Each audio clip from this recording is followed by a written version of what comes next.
You just have to laugh, I tell my daughter, who is having an especially bad day.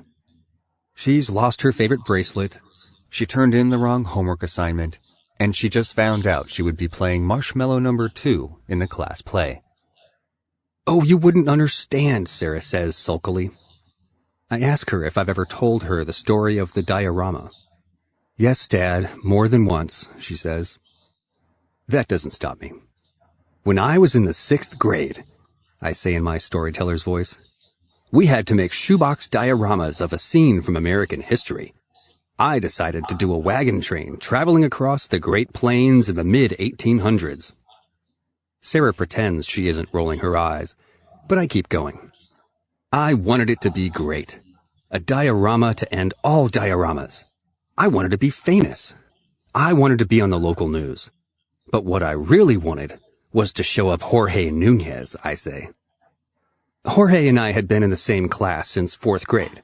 We were pretty evenly matched when it came to test scores and homework, but for hands-on projects, there was no one like Jorge. He always came up with these unique creations, beautifully conceived and executed. Jorge's mom and dad were architects, so maybe he had a leg up, but who knows? Sarah shrugs in sympathy, which I take as permission to continue. As soon as I heard Jorge announce that he was making a shoebox diorama of a log cabin, I decided to go one better. I'd create a fleet of Conestoga wagons in a circle formation around a campfire at dusk, with miniature people and horses and dogs made of pipe cleaners, and children running around playing hoops. It would be a masterpiece. And that's just how it turned out. A masterpiece.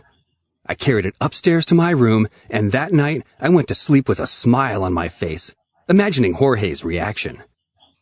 Then, I go on, in the middle of the night, I was jolted awake by a ripping sound. My heart stopped. I felt sick. I know that sound, I thought. There was no mistaking what it was. Lucy was demolishing my masterpiece. You couldn't even tell what it was supposed to be. I lay there in a stupor of self-pity and the sense that nothing in the world would ever be right again. The dog ate my diorama, I thought, and I pictured myself saying this in class. I pictured the hoots and guffaws and hollers. I pictured my teacher's puzzled expression as she tried to work out if I was being serious. I make the expression myself, and Sarah smiles. Then I said it loud. The dog ate my diorama. It was funny, actually. The more I said it, the funnier it got. I started laughing. I laughed until my sides hurt. I couldn't stop laughing. And then, Sarah says, knowing what comes next. Well, I say, I picked up all the pieces and put them in the box and took the whole thing to school. I called it Wagon Train After a Tornado. The teacher loved it. Everyone enjoyed my story. I think Jorge was actually jealous. Sarah gives a reluctant smile, like she's supposed to.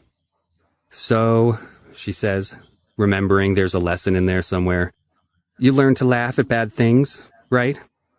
I shake my head. Nope, I tell her. I learned that some things aren't so bad.